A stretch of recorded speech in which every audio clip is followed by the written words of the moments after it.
Hello everyone, আসসালামু আলাইকুম। তো আজকে সকালের নাস্তা হচ্ছে ডাল ভুনা, তারপরে হচ্ছে গরম গরম পরোটা, সাথে আছে আমার মেয়ে টুনটু। টুনটু, তুমি কি দিয়ে খাবে আজকে? আর সেই লেভেলের চা। তুমি কি দিয়ে খাবে আজকে? পরোটা দিয়ে খাবে? হ্যাঁ, পরোটা দিয়ে আজকে ডাল দিয়ে খাবে, ডাল ভুনা। পরোটা ডাল ভুনা খাবে? হুম হুম মজা। খাবে না? হুম, খাবে না তুমি? টুনটু, খাবে না তুমি? হুম, মন খারাপ? তো এটা হচ্ছে দুপুরের পরে, এখন হচ্ছে আমি শুট করার জন্য রেডি হয়েছি। আজকে অনেক বেশি মাথা ব্যথা করছে, মাথা মানে কি বলবো, নাফাও খেয়েছি মাথা ব্যথা কমানোর জন্য। মাথা ব্যথা করলে আমার কিছুই ভালো লাগে না, পুরো মাথা ব্যথা করছে। আসলে মাথা ব্যথার সমস্যাটা মানে আমার অনেক বেশি। ঠান্ডার সময় দেখা যায় কি অনেক বেশি মাথা ব্যথা করে, আবার দেখা যায় কি অনেক বেশি গরম হলেও কিন্তু আমার আবার মাথা ব্যথা করে, এই আর কি। তো এখন ড্রেসের ভিডিও করব এই, তারপরে ঠান্ডা তো পড়ছে, ভালোই ঠান্ডা পড়ছে। তো মনে হচ্ছে গ্রামের দিক দিয়ে আরো বেশি ঠান্ডা, এখানে যেহেতু এত বেশি ঠান্ডা, গ্রামের দিক দিয়ে তো আরো বেশি ঠান্ডা হবে। ফুল দেখতে কার না ভালো লাগে, তাই না? ফুল দেখলে সবারই অনেক বেশি ভালো লাগে। এগুলা ওই দিন নরিনের বার্থডের দিন আমাদের বাসা থেকে নিয়ে এসেছি। তো দেখা যায় কি কাঁচা ফুল বাসার মধ্যে পানির মধ্যে এভাবে রাখলে অনেক দিন থাকে, আর দেখতেও মাশাআল্লাহ এত বেশি ভালো লাগে, কি বলবো, অনেক বেশি ভালো লাগে। হ্যাঁ হ্যাঁ, আব্বুর বাসায় কিসে? আব্বু বাসায় বাইতে তুমি কখন গেছো? যাই নাই। যাই নাই না।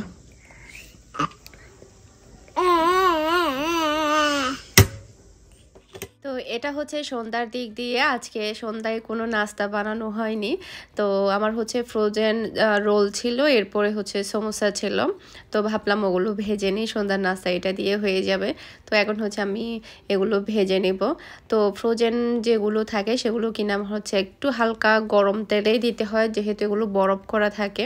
তো আস্তে আস্তে তেলও গরম হতে থাকে, ভিতর থেকে যেগুলো বরফ হয়ে থাকে সেগুলো আস্তে আস্তে মেল্ট হয়ে যায়। তো সেক্ষেত্রে দেখা যায় কি মানে বরাবর কুক হয়। যদি দেখা যায় কি তেলটা অনেক বেশি গরম থাকে আর ফ্রোজেন আইটেমগুলো ভাজা হয়, তখন ভিতরে কিন্তু ঠান্ডা রয়ে যায়, বাহিরে তাড়াতাড়ি কালার চলে আসে, এই আর কি। তো এখানে দেখতে পাচ্ছেন আমার সবগুলো ভাজা হয়ে গিয়েছে, এখন হচ্ছে আমি সবগুলো তুলে নিব। তো আজকে চিন্তা করেছি কলকাতার স্টাইলে বিরিয়ানি রান্না করব, আর আপনাদের সাথেও শেয়ার করবো ইনশাল্লাহ। আল্লাহ, ডেকে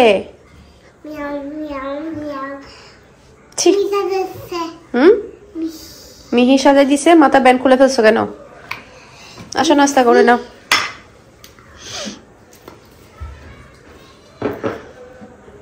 মিহি নাও, নাস্তা করে আসো।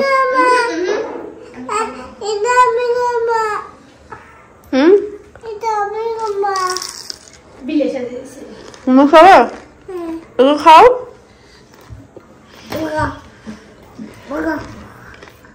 কলকাতার স্টাইলে বিরিয়ানিটা রান্না করার জন্য ফার্স্ট আমি যেটা করব, এখানে আমি প্রায় 1.5 কাপ থেকে 2 কাপ পরিমাণ পেঁয়াজ কুচিকে একটু বেরেস্তা করে নিব। একটু বেশি করে পেঁয়াজ বেরেস্তাটা করে নিতে হবে, আর ব্রাউন কালার করে পেঁয়াজ বেরেস্তাটা করে নিতে হবে। তো এখানে দেখতে পাচ্ছেন পেঁয়াজ বেরেস্তাটা কিন্তু হয়ে গিয়েছে। এখন আমি যেটা করব, সবগুলো বেরেস্তা আমি উঠিয়ে রাখবো। এরপরে হচ্ছে চিকেনটাকে আমি টোটাল 1 ঘন্টা আগে থেকে ম্যারিনেট করে রাখবো। টোটাল আমি এখানে 1.5 কেজি পরিমাণে চিকেন নিয়েছি, আর চিকেনটাকে খুব ভালোভাবে ধুয়ে পানিটা কিন্তু ঝরিয়ে রেখেছি। আপনারাও চিকেনটাকে ভালোভাবে ধুয়ে পানিটাকে ঝরিয়ে রাখবেন, আর চেষ্টা করবেন 1 থেকে 2 ঘন্টা ম্যারিনেট করে রেখে দিতে। হাতে সময় না থাকলে মানে আধা ঘন্টা মতো রাখতে পারেন, এতে করে দেখা যাবে চিকেনটা অনেক বেশি টেস্টি হবে, আর বিরিয়ানিটাও খেতে অনেক বেশি মজা হবে। তো এরপরে দিয়ে দিচ্ছি প্রায় আমি 4 টেবিল চা চামচের মতো আদা রসুন বাটার পরিমাণটা একটু বেশি দিতে হবে এখানে। এরপরে দিয়ে দিলাম হাফ কাপ পরিমাণ টক দই, তারপরে হচ্ছে দিয়ে দিচ্ছি 1.5 চা চামচ পরিমাণ মরিচের গুঁড়া, সরি 1.5 চা চামচ না, আমি এখানে টোটাল 3 চা চামচ পরিমাণ মরিচের গুঁড়া দিয়েছি। মরিচের গুঁড়ার পরিমাণটা একটু বেশি দিয়েছি যাতে করে ঝাল ঝাল হয়। এরপরে 1 চা চামচ পরিমাণ হলুদ, তারপরে হচ্ছে 1 চা চামচ পরিমাণ ধনে, 1 চা চামচ পরিমাণ জিরা, 1/4 চা চামচ পরিমাণ গরম মশলা, তো সেগুলো দিয়ে দিলাম। এরপরে স্বাদ মতো লবণ দিয়ে দিলাম। এরপরে হচ্ছে রাঁধুনি যে বিরিয়ানি মশলাটা আছে, আপনার রেডিমেড যে বিরিয়ানি মশলাটা থাকে সেখান থেকে আমি 2 চা চামচ পরিমাণ বিরিয়ানি মশলা আমি এখানে দিয়ে দিব। যে কোনো ব্র্যান্ডের বিরিয়ানি মশলা আপনারা এখানে অ্যাড করতে পারেন, কোনো সমস্যা নেই। আর বাসায় বানানো বিরিয়ানি মশলাও আপনারা অ্যাড করতে পারেন। আমার আসলে বাসায় বানানো বিরিয়ানি মশলাটা ছিল না, তাই আমি রেডিমেডটা অ্যাড করেছি। তো এখানে আমি রেডিমেড বিরিয়ানি মশলা দিয়ে দিলাম 2 চা চামচ পরিমাণ। এরপরে দিয়ে দিচ্ছি ধনে পাতা কুচি। আর আপনাদের কাছে যদি পুদিনা পাতা থাকে সেক্ষেত্রে আপনারা পুদিনা পাতাও দিতে পারেন। ধনে পাতা পুদিনা পাতা দুটাই দিতে পারেন। আমার কাছে পুদিনা পাতাটা আসলে ছিল না, যার কারণে আমি শুধুমাত্র ধনে পাতাটাই দিয়েছি। যে তেলটাতে হচ্ছে আমি করেছিলাম পেঁয়াজ বেরেস্তা করেছিলাম, সেখান থেকে হচ্ছে আমি প্রায় হাফ কাপের মতো আমি এখানে তেল দিয়ে দিয়েছি। যে 2 কাপ পরিমাণ পেঁয়াজ আমরা বেরেস্তা করে রেখেছিলাম ওখান থেকে আমি বেশিরভাগ এখানে দিয়ে দিচ্ছি। জাস্ট আমি 1 মুঠের মতো রেখেছি, মানে লাস্টের দিকে আমার লাগবে সেই কারণে পেঁয়াজ বেরেস্তাটা আমি এখানে দিয়েছি। এখানে কাঁচা পেঁয়াজ অ্যাড করা হয় না, তো আপনারা পেঁয়াজ বেরেস্তাটাই দিবেন। এরপরে যেটা করতে হবে, সম্পূর্ণ চিকেন আর মশলাটা খুব ভালোভাবে ম্যারিনেট করে নিতে হবে। এতে করে দেখা যাবে মানে মশলাপাতিগুলো চিকেনের মধ্যে যাবে আর চিকেনটা অনেক বেশি টেস্টি হবে। তো আমি অন্য একটা পাত্রের মধ্যে নিয়ে নিচ্ছি। পরবর্তীতে হচ্ছে আমি এই পাত্রের মধ্যেই হচ্ছে মানে চিকেনটা রান্না করব। তো এখন হচ্ছে টোটাল আমি 1 ঘন্টার জন্য এটাকে রেখে দিব। আপনারা মানে হাতে বেশি সময় থাকলে 2 ঘন্টার জন্য রেখে দিতে পারেন। তো 1 ঘন্টা পরে আমি আবার প্যান বসিয়ে দিলাম। এর মধ্যে এখানে দিয়ে দিলাম প্রায় 1.5 চা চামচের মতো ঘি।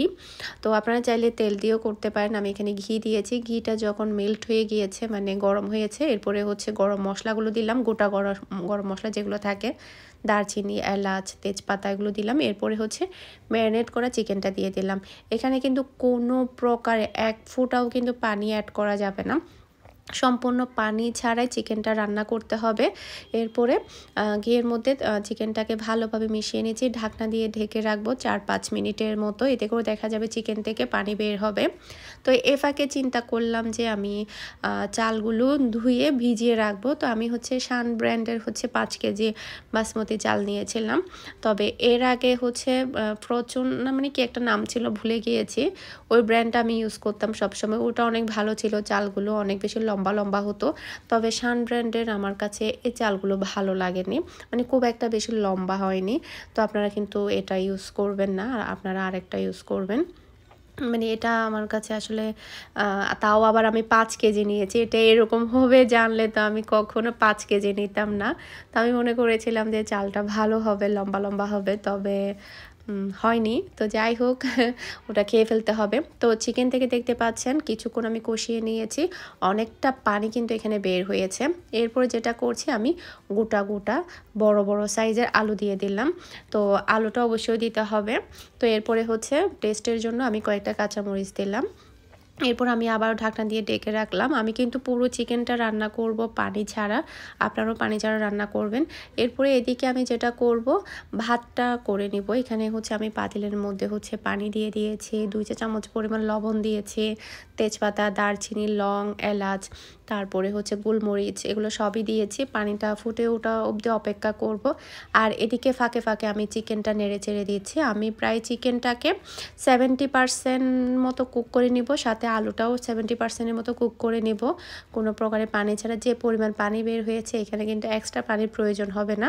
আর আমি চুলাটাকে মিডিয়ামে রেখেছি, যেহেতু এখানে এক্সট্রা কোনো পানি দেওয়া হয়নি, সেক্ষেত্রে লেগে যাওয়ার কিন্তু একটা সম্ভাবনা থাকে, তাই আপনার মিডিয়ামে রেখে চিকেনটা আর আলুটাকে 70% মতো কুক করে নেবেন।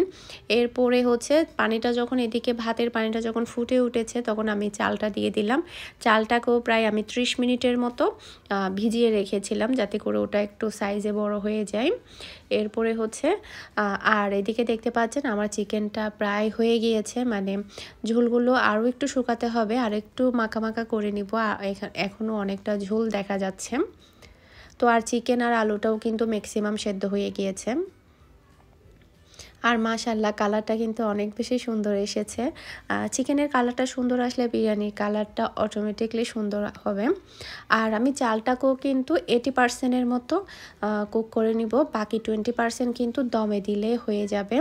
তো এখানে দেখতে পাচ্ছেন আমার চালটা হয়ে গিয়েছে। চালটা কিন্তু খুব একটা বেশি লম্বা হয়নি, এটাতে আমার খুবই মন খারাপ ছিল, মানে কেন লম্বা হলো না। আমার কাছে আবার বাসমতি চাল মানে হচ্ছে লম্বা লম্বা, ওটা হলে ভালো লাগে। তো চালটাকে হচ্ছে আমি পানিটা ঝরিয়ে নিয়েছি। এরপরে এখানে দেখতে পাচ্ছেন আবার চিকেনের পানি কিন্তু ম্যাক্সিমাম একেবারে টেনে গিয়েছে, তেলটা একেবারে বের হয়ে গিয়েছে। এখন আমি এখান থেকে যেটা করব, অর্ধেকটা পরিমাণ চিকেন আর আলু তেল মশলা উঠিয়ে নিব, বাকি অর্ধেকটা পরিমাণ আমি হাঁড়িতে রেখে দিব। এরপর হাঁড়িতে রাখার পরে যেটা করতে হবে, যে ভাতটা আমরা পানিটা ঝরিয়ে রেখেছি ওখান থেকে অর্ধেকটা পরিমাণ ভাত আমি এখানে দিয়ে দিচ্ছি। রান্নাটা করা আসলে খুবই ইজি আর খেতেও মাশাআল্লাহ অনেক বেশি মজা হয়। কলকাতা স্টাইলের বিরিয়ানি, তারপর হায়দ্রাবাদি বিরিয়ানি, মুম্বাই স্টাইলের বিরিয়ানিগুলো আমার কাছে এত বেশি ভালো লাগে। তারপরে হচ্ছে পাকিস্তানের, এরপরে হচ্ছে ওমানের অ্যারাবিয়ান ডিশগুলো আমি অনেক বেশি পছন্দ করি। দেখা যায় কি বাঙালি খাবারগুলো আমার কাছে অনেক বেশি ভালো লাগে।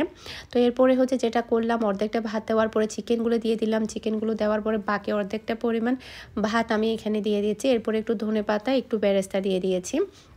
সবগুলো ভাত দেওয়ার পর আমি এইভাবে ভালোভাবে ছড়িয়ে ছিটিয়ে দিচ্ছি। এরপরে হচ্ছে উপর দিক দিয়ে আরেকটু পেঁয়াজ বেরেস্তা দিয়ে দিচ্ছি, তারপর হালকা একটু ধনেপাতা দিয়ে দিচ্ছে। এটাকে কি করতে হবে, 15 থেকে 20 মিনিটের মতো দমে দিতে হবে। দমে দেওয়ার জন্য আমি চুলাটাকে লোতে রেখেছি আর নিচে একটা তাওয়া বসিয়ে দিয়েছি, যেহেতু নিচে চিকেন আছে আর ভাতও লেগে যাবে সে কারণে হচ্ছে আমি তাওয়া দিয়েছি, চুলাটাকে লোতে রেখেছি। 15 থেকে 20 মিনিট বা 30 মিনিটের মতো এটাকে আমি দমে রাখবো। তো দেখতে পাচ্ছেন মাশাআল্লাহ খুবই সুন্দর ফ্লেভার আসছে, আর ভাতও মাশাআল্লাহ সম্পূর্ণভাবে হয়ে গিয়েছে। কতটা ঝরঝরা আর গোটা গোটা আছে আপনারা হয়তো বা দেখে বুঝতে পারছেন। এখন আমি যেটা করব, একটু উপর থেকে নিচে, নিচ থেকে উপরে একটু হালকা মিক্স করে নিচ্ছি। আর কালারটা দেখে নিশ্চয়ই আপনারা বুঝতে পারছেন বিরিয়ানিটা কতটা টেস্টি হতে পারে। অনেক বেশি মজা হয়েছে, বিশেষ করে আলু আর চিকেনগুলো এত বেশি টেস্টি হয়েছে মাশাআল্লাহ। আর দেখতে যেটা সুন্দর হয় ওটা খেতেও কিন্তু অনেক বেশি মজা হয়। তো উপর দিক দিয়ে আমি হচ্ছে আরও একটু ধনেপাতা দিয়ে দিয়েছি। আপনারা কিন্তু বাসায় এটা অবশ্যই ট্রাই করবেন। আজকের কলকাতার স্টাইলের বিরিয়ানিটা কেমন লেগেছে সেটা আমাকে অবশ্যই কমেন্ট করে জানাবেন। তো সাথে রেখেছি হচ্ছে টমেটো সালাদ, তারপরে হচ্ছে আমাদের আচার ছিল, জলপাইয়ের আচার। আচারের সাথে কিন্তু বিরিয়ানিটা খেতে অনেক বেশি মজা লাগে। তো এখন হচ্ছে আমার জন্য নিয়ে নিচ্ছি প্লেটে। চিকেন আর আলুটা খেতে কিন্তু দুর্দান্ত হয়েছে। আপনারা কিন্তু এরকম বড় বড় সাইজের আলুটা দিবেন। কলকাতায় কিন্তু মানে আলু ছাড়া বিরিয়ানিটা রান্না করে না, আলু দিয়ে কিন্তু রান্না করে। এরপরে হচ্ছে বড় বড় সাইজের দেয় আলুগুলো, ডিফারেন্টভাবে রান্না করে, অনেক রকম থাকে বাংলাদেশের মতোই। তো আমরা সবাই রাতে কিন্তু অনেক মজা করে খেয়েছি। তো আশা করছি আজকের ভিডিওটা ভালো লেগেছে। সবাই ভালো থাকবেন, সুস্থ থাকবেন, আমাদের সবার জন্য দোয়া করবেন। আসসালামু আলাইকুম, আল্লাহ হাফেজ।